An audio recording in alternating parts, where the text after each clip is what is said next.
સો બાપુ, વાસ્તુની અસર શું આપણા ઘરના ઓરા પર, વાતાવરણ પર કે આપણા મગજ પર પડે? બેટા, જગ્યાના વાઇબ્રેશન્સ હોય છે, જગ્યાના વાઇબ્રેશન્સ હોય છે. કોઈક વખત કોઈક જગ્યાએ જાઓ તો એ જગ્યા તમને બહુ ગમે, કોઈક વખત કોઈ જગ્યાએ જઈએ છીએ તો આપણને બહુ ગમે છે, અને કોઈક જગ્યાએ એમ જઈએ તો એમ થાય કે હવે અહીંયાથી જલ્દી નીકળીએ. તો જગ્યાના વાઇબ્રેશન્સ હોય છે, એમ વ્યક્તિના ઓરા હોય છે. અને ઓરા એટલે નિયત.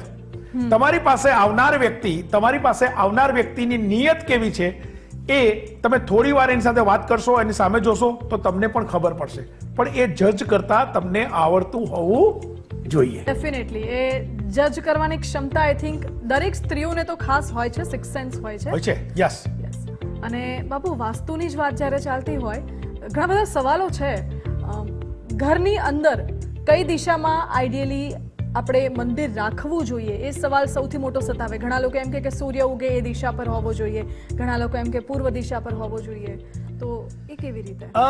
એવું છે, હું હંમેશા કહું છું કે આપણી 10 દિશા છે, 10 દિશામાં પૂર્વ દિશા એ બહુ જ પવિત્ર દિશા છે. પણ મારા માટે તો બધી દિશા પવિત્ર છે. મારા માટે તો દક્ષિણ પણ પવિત્ર છે, પશ્ચિમ પણ પવિત્ર છે. પણ સાચી વાત એ છે કે આપણે બધા જ પૂર્વ દિશાને, એટલે સૂર્ય જે જગ્યાએ ઉગે છે એને વધારે માનીએ છીએ.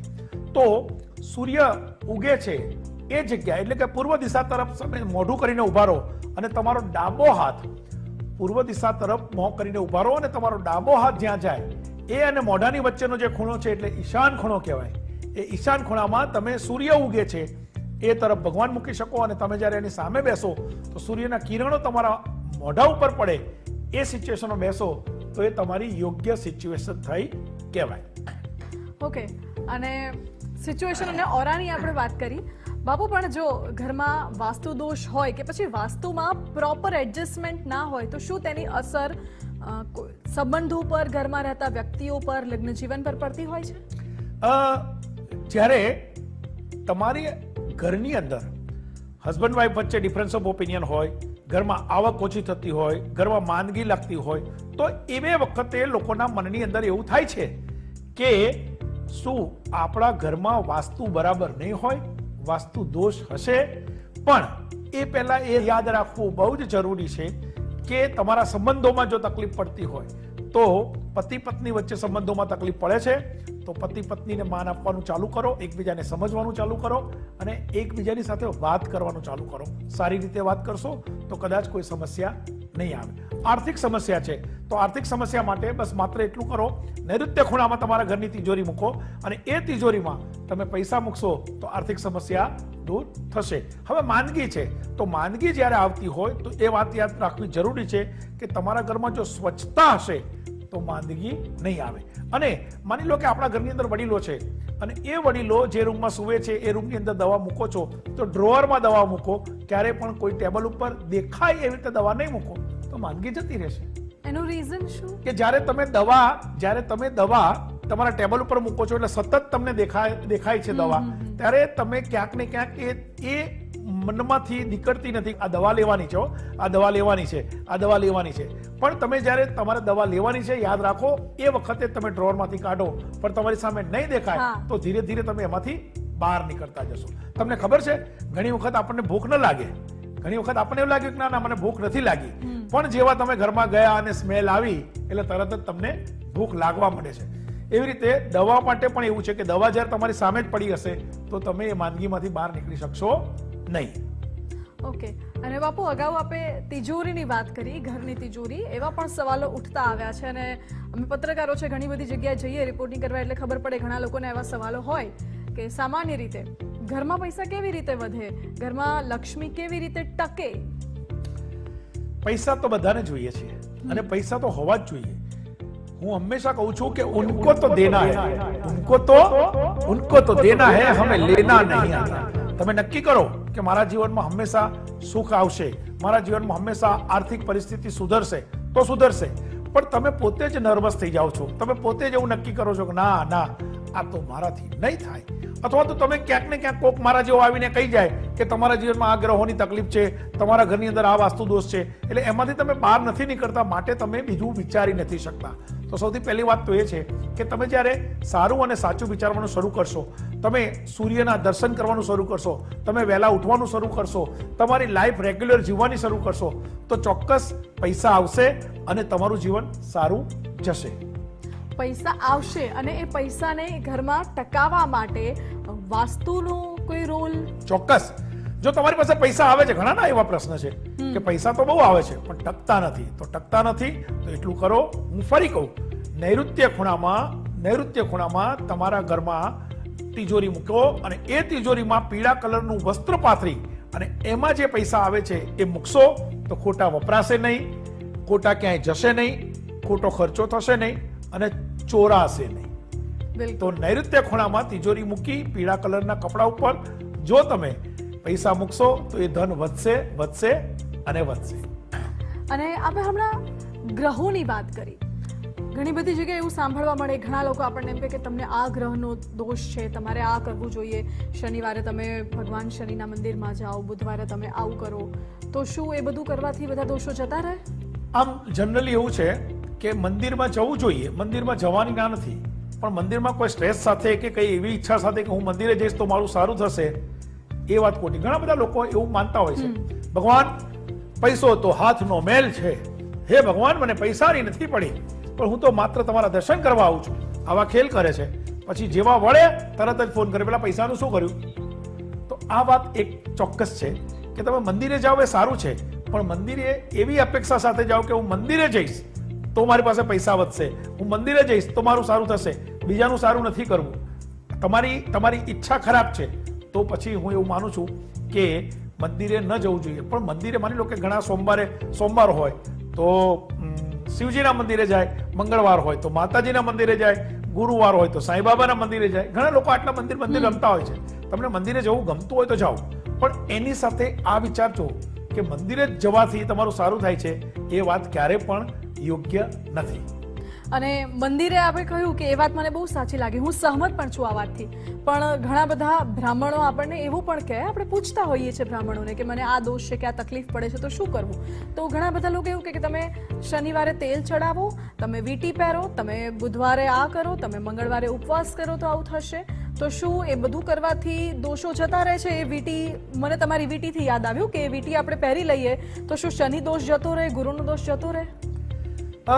એવું છે કે જ્યારે તમને કોઈ વિદ્વાન બ્રાહ્મણ એમ કહે છે કે જ્યારે તમને એમ કહે છે કે તમે આ કરો, તો હું એવું માનું છું કે મારા ધ્યાનમાં તો એટલા બધા વિદ્વાન બ્રાહ્મણો એવા છે કે જે લોકોની પાસે ખૂબ જ્ઞાન છે આ બાબતનું, પણ એની સાથે સાથે ક્યાંક 2-5% એવા પણ છે કે જે માત્ર ને માત્ર એસ્ટ્રોલોજીના નામે દુકાનો ચલાવે છે. તો વાત એવી છે કે હું આજે શીખ્યો છું તો કોઈ વિદ્વાન બ્રાહ્મણ પાસે શીખ્યો છું અને એ લોકોના આશીર્વાદથી આપણે ખૂબ આગળ વધી પણ શકીએ છીએ. પણ વાત વીંટીની આવે છે અથવા તો વિધિ વિધાનની આવે છે, એમાં સેકન્ડ ઓપિનિયન લેવું. જો મેડિકલ સાયન્સમાં પણ આપણે સેકન્ડ ઓપિનિયન લેતા હોઈએ તો બીજા એસ્ટ્રોલોજરને પૂછી લેવું. મેડિકલ સાયન્સમાં સેકન્ડ ઓપિનિયન ઘણા લોકો લે છે, સેકન્ડ નહીં થર્ડ ફોર્થ પણ ઓપિનિયન લેતા હોય છે. એસ્ટ્રોલોજીમાં લોકો સામાન્ય રીતે નથી લેતા કારણ કે એકમાં વિશ્વાસ કરી લે છે. બેઝિક કન્સેપ્ટ એ સમજવો છે અને આઈ થિંક કે દરેક લોકોને એ સમજવો જરૂરી છે. જેમ તમે મને સમજાવ્યો કે વોટ ઇઝ એકચ્યુઅલી એસ્ટ્રોલોજી, શું કામ આપણા જીવનમાં એનું મહત્વ છે ને શું જરૂર છે? એસ્ટ્રોલોજી એ ગ્રહોની, તમે જ્યારે જન્મો છો, તમે જે દિવસે જન્મ થાય છે તમારો, એ દિવસે ગ્રહોની જે સિચ્યુએશન છે એ સિચ્યુએશનનો એક ફોટો પાડ્યો, એ કુંડળી. તો કુંડળીને આધારે તમારું જીવન હોય છે. હું તમને સમજાવું, કોઈ એક ડોક્ટર પાસે ગયા અને ડોક્ટરે આપણને દવા લખી આપી કે ભાઈ આ દવા તમારે લેવાની, પછી બીજો આવ્યો અને બીજી દવા લખી આપી. તો તમે એવું માનો છો કે ડોક્ટરે પહેલા એ દવા લીધી હોય અને પછી તમને કે ના આ દવા લેવાથી સારું થાય? પણ લોકોને આપ્યા પછી એના અભ્યાસ ઉપરથી એને ખબર પડે છે કે આ વ્યક્તિને આ પ્રોબ્લેમ છે તો આ દવા આપવી જોઈએ. એમ એસ્ટ્રોલોજર પાસે ઘણા બધા અલગ લોકો આવે છે અને એના કુંડળીનો અભ્યાસ કર્યા પછી અમે એવું કહી શકીએ છીએ કે એના કુંડળીની અંદર આ સિચ્યુએશન પ્રમાણે રાહુ છે, આ સિચ્યુએશન પ્રમાણે મંગળ છે, તો એને અમે આવી કોઈ રેમેડી આપશું તો એના જીવનમાં સારું થશે. માટે તમે કોઈ વિદ્વાન એસ્ટ્રોલોજર પાસે જાઓ છો, વિદ્વાન બ્રાહ્મણ પાસે જાઓ છો, તો સૌથી પહેલા તો તમને એના આશીર્વાદ પણ મળે છે અને એની સાથે સાથે તમને એક ગાઈડ કરે છે કે એમાં શું કરવું. હા, કોઈ એવું કે તમારે વીંટી પહેરવાની છે, નંગ પહેરવાનું છે, મારી પાસેથી જ લેવાનું છે, તો જરા ચેતજો. જી બાપુ, બિલકુલ. જેમ આપે કહ્યું કે આપણા જીવનમાં જે રીતે ડોક્ટર્સ જરૂરી છે, મેડિકલ સાયન્સ જરૂરી છે, એ રીતે એસ્ટ્રોલોજી પણ જરૂરી છે. કારણ કે ભારત એવો દેશ છે જે ભારતમાં દરેક ધર્મના લોકો છે, દરેક સમુદાય છે, અને ભારતમાં વર્ષોથી પારંપરિક રીતે જે રીતે ચાલતું આવે છે, વૈદિક સાયન્સ છે, આયુર્વેદિક છે, મેડિસિન છે, એ જ રીતે ભારતમાં સનાતન ધર્મની સાથે સાથે એસ્ટ્રોલોજી, જ્યોતિષાચાર્ય પણ છે, ન્યુમેરોલોજી પણ છે, વાસ્તુશાસ્ત્ર પણ છે. વર્ષોથી આ બધી જ પરંપરા ચાલતી આવે છે અને આ બધી પરંપરાને જાળવી રાખવી એટલા માટે જરૂરી છે કારણ કે આ જ ભારતની માટીમાં છે, આ જ ભારતના ગુણ છે, જે આજે વિદેશીઓ પણ અપનાવી રહ્યા છે. અને આ જ શૈલેન્દ્રસિંહજી બાપુ છે, એ આપણા ભારતની જે માટીની મહેક છે, જે સુગંધ છે, એ વિદેશમાં પણ અત્યારે ફેલાવી રહ્યા છે. તમારે પણ જો આ પ્રકારની કોઈ સમસ્યા હોય તો તમે શૈલેન્દ્રસિંહજી વાઘેલા બાપુનો સંપર્ક કરી શકો છો. આપની સ્ક્રીન ઉપર એક નંબર ફ્લેશ થતો હશે, તે નંબર પર આપ બાપુનો સીધો સંપર્ક કરી શકો છો અને તમારી કોઈ પણ સમસ્યાનું સમાધાન તમે બાપુ પાસેથી ડાયરેક્ટ મેળવી શકો છો. બાપુ, આપનો ખૂબ ખૂબ આભાર અમારી Thank you, સાથે madam. આજના દિવસે આ ચર્ચામાં જોડાવા માટે. આ ચર્ચા આજે કરવી એટલા માટે જરૂરી છે કારણ કે આજના સમયમાં modern lifestyle, modern living, high થિંકિંગમાં લોકો ખોવાઈ ગયા છે. અને ખોવાવું કંઈ ખોટી વાત નથી, પરંતુ સાચી વાત જાણવી, યાદ રાખવી, સમજવી એ પણ એટલા માટે જરૂરી છે કારણ કે જો આપણા જીવનમાં આ બધી જ વસ્તુઓ સારી રીતે બેલેન્સ હશે તો આપણે સારી રીતે લાઈફ જીવી શકીશું, સક્ષમ રહી શકીશું. તમામ પ્રકારે family, friends, relative, social life બધું જ સારી રીતે બેલેન્સ અને મેનેજ થઈ શકશે. એટલા જ માટે આ વસ્તુ તમારે પણ જાણવી જરૂરી છે. અને આ સાથે જ આજની આ વિશેષ રજૂઆતમાં અત્યારે બસ આટલું જ. વધુ સમાચાર અને માહિતી માટે આપ જોતા રહો ગુજરાત ફર્સ્ટ. દીકરા દીકરીના લગ્ન હોય, અભ્યાસ, નોકરી કે બિઝનેસ હોય, 30 વર્ષના અનુભવી જ્યોતિષ શાસ્ત્રી શ્રી શૈલેન્દ્રસિંહજી વાઘેલા બાપુ પાસેથી તમામ પ્રશ્નોના સચોટ સમાધાન મેળવો. મહેનતનું ફળ મેળવવા પાછળ ગ્રહો તેમજ કુંડળી ખૂબ જ મહત્વપૂર્ણ ભાગ ભજવી શકે છે. 30 વર્ષના અનુભવી એસ્ટ્રોલોજર શ્રી શૈલેન્દ્રસિંહજી વાઘેલા બાપુનો સંપર્ક કરીને સચોટ માર્ગદર્શન મેળવો. બાપુ કહે છે, ના પૂજા, ના વિધિ, ના મંત્ર, ના તંત્ર, ના સોરો, ના સ્ટ્રેસ, ના નડતર, ના જળતર. You can solve all your problems by yourself. વિશ્વ વિખ્યાત એસ્ટ્રોલોજર શ્રી શૈલેન્દ્રસિંહજી વાઘેલા બાપુનો આજે જ સંપર્ક કરો. ગ્રહો નડે છે તો હવે પૂજા વિધિના ખર્ચ કર્યા વગર જ સચોટ ઉપાય મેળવો. આજે જ વિશ્વ વિખ્યાત એસ્ટ્રોલોજર શ્રી શૈલેન્દ્રસિંહજી વાઘેલા બાપુનો સંપર્ક કરો. 54 દેશોમાં જ્યોતિષ વિદ્યા દ્વારા આપણા દેશની સંસ્કૃતિ ફેલાવનાર શ્રી શૈલેન્દ્રસિંહજી વાઘેલા બાપુનો સંપર્ક કરી તમને મૂંઝવતા પ્રશ્નોનું નિરાકરણ મેળવો.